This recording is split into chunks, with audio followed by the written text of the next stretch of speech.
মালদার ইংরেজবাজারের বিধানপল্লীর এক সাধারণ বাড়ি থেকে উঠে এলো এক অসাধারণ সাফল্যের খবর। এবছর পদ্মশ্রী সম্মানে ভূষিত হলেন ৬৬ বছর বয়সী প্রাক্তন রেলকর্মী অশোক কুমার হালদার।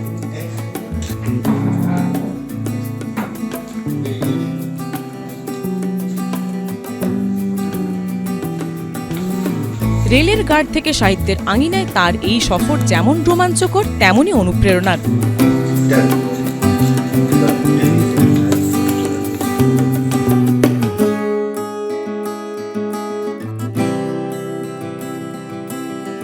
অশোকবাবুর জন্ম মুর্শিদাবাদের লালগোলায়। তার বাবা শীর্ষচন্দ্র হালদারও ছিলেন রেলের কর্মী। স্ত্রী ইলা হালদার এবং 2 ছেলেকে নিয়ে তার সুখের সংসার। বড় ছেলে অমিত গাজল ব্লকের অস্থায়ী কর্মী, আর ছোট ছেলে কিঙ্কর বর্তমানে চাকরির প্রস্তুতি নিচ্ছেন। রেলের কাজের ব্যস্ততার মাঝেও পরিবারই ছিল তার লেখার মূল চালিকা শক্তি।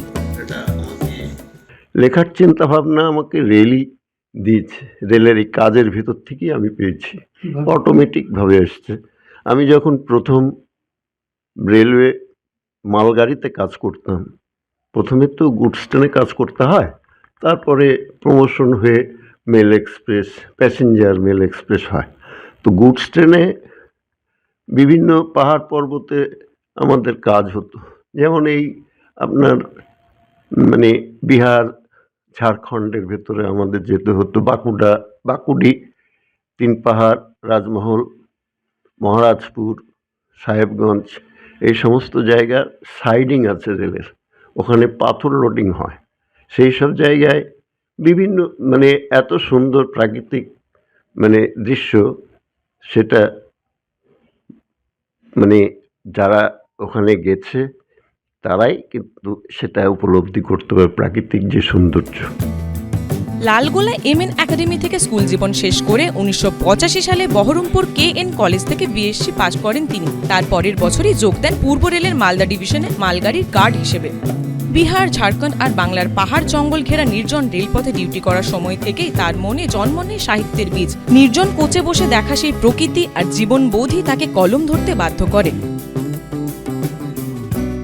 যখন ফুল ফুটে থাকে বাগানে, প্রকৃতির বাগানে, সেই বাগান এত সুন্দর মনে হয়, কিন্তু আবার কিছুদিন পরে যাওয়ার পরে যখন বসন্ত চলে যায়, সেই ফুলগুলোও শেষ হয়ে যায়। তো তখন থেকে মনে হয়েছে যে আমি আজকে চাকরি করছি, আজকে আমার শক্তি সামর্থ্য আছে, আজকে করছি, কিন্তু একদিন আমারও এই দেহটা থাকবে না, এই ফুলের মতোই আমিও ঝরে পড়ব। যার কারণে আমার ভাবনা তখন থেকেই শুরু হয়েছে।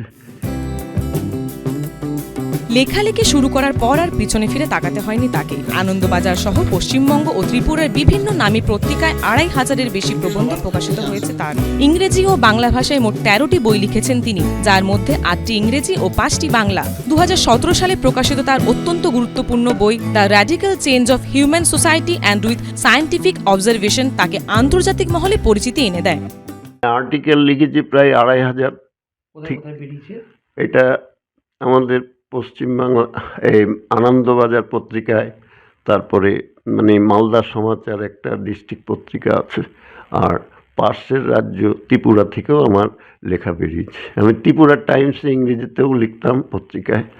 আর আপনি যে বইটার উপর এই প্রাইজটা পাচ্ছেন, এই পুরস্কার পাচ্ছেন, সেটা কিসের উপরে লেখা? সেটা সমাজ জীবনের উপরে লেখা, সমাজ দর্পণে, সমাজের চিত্র, কিভাবে আমরা যেখানে ছিলাম, ইনিশিয়াল স্টেজে কি ছিলাম, আর বর্তমানে আমরা কোথায় এসে দাঁড়িয়েছি, সেটাকেই আমি হাইলাইট করার চেষ্টা করেছি। বইটার নাম radical change of human society and it's scientific observation. বইটাতে আছে যে আগে একটা গৃহস্থ বাড়িতে একজন গৃহকর্তা থাকতেন, তার অধীনে অনেকগুলো পরিবার, অনেকগুলো ভাইটায় একই সঙ্গে যৌথ পরিবারে থাকতেন, আর জোর জমি অনেক থাকতো। কিন্তু সময়ের পরিবর্তনের সঙ্গে সঙ্গে সেগুলো পরিবর্তন হওয়া শুরু হতে এখন 1 ইউনিট 1 ফ্যামিলি এমন এক অবস্থায় এসছে। সেটাকেই আমি দেখতে পেয়েছি আমার অন্তর্দৃষ্টিতে। আমি যেটা দেখতে পেয়েছি, যেটা দেখছি, এখন বইয়ের জগতে সেটারই প্রতিফলন ওই বইটাই আছে। অশোকবাবুর মেধার কদর করেছিলেন খোদ প্রাক্তন রাষ্ট্রপতি প্রণব মুখোপাধ্যায়। তার বই পড়ে মুগ্ধ হয়ে রাষ্ট্রপতি ভবনে তাকে ডেকে পাঠিয়েছিলেন তিনি। 2019 সালে সেই সাক্ষাৎ অশোকবাবুকে আরও উৎসাহিত করে।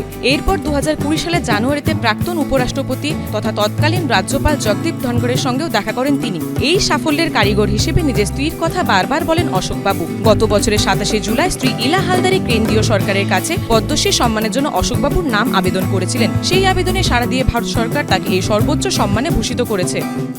খুশিতে মানে কি বলবো, মানে বলার অপেক্ষা নেই।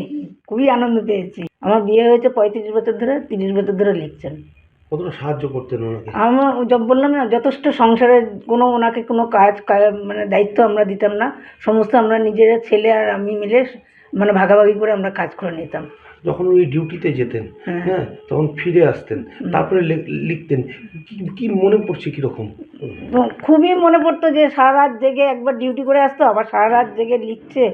আর সময় সময় একটু খারাপ লাগতো যে আবারও তো ডিউটিতে যেতে হবে, কিন্তু এইটুকুনি ভাবতাম যে ওনার পেছনে এটা আমাদের বাধা দেওয়াটা উচিত না। উনি যখন আগ্রহ লিখতে, তা আমরা সহযোগিতা সবসময় করতাম। আপনি তো আবেদন করেছিলেন? হ্যাঁ হ্যাঁ, পদ্মশ্রীর জন্য আমি আবেদন করেছিলাম। আজকে পেলেন, কেমন লাগছে? আজকে খুবই খুশি যে আমি এতদিন ধরে যেটা মানে পাওয়ার জন্য ওর পেছনে মানে সহযোগিতা করেছিলাম, কিন্তু সেইটা যে আজকে ফলটা পেয়েছি, এটার জন্য খুবই আনন্দিত। যখনই ধরুন কোনো কিছু লেখার পরে টাইপিংটা আসতো বা এই সব ব্যাপারগুলো, জিনিসগুলো ছোটো ছোটো যে ইয়েগুলো টাইপ করা, এইসব জিনিসগুলো আমাদের একটু যতটা পারতাম চেষ্টা করতাম।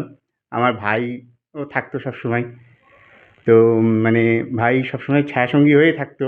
আবার আমরাও চেষ্টা করতাম যতক্ষণ যেভাবে পারা যায় পাশে থাকার ব্যাপারটা।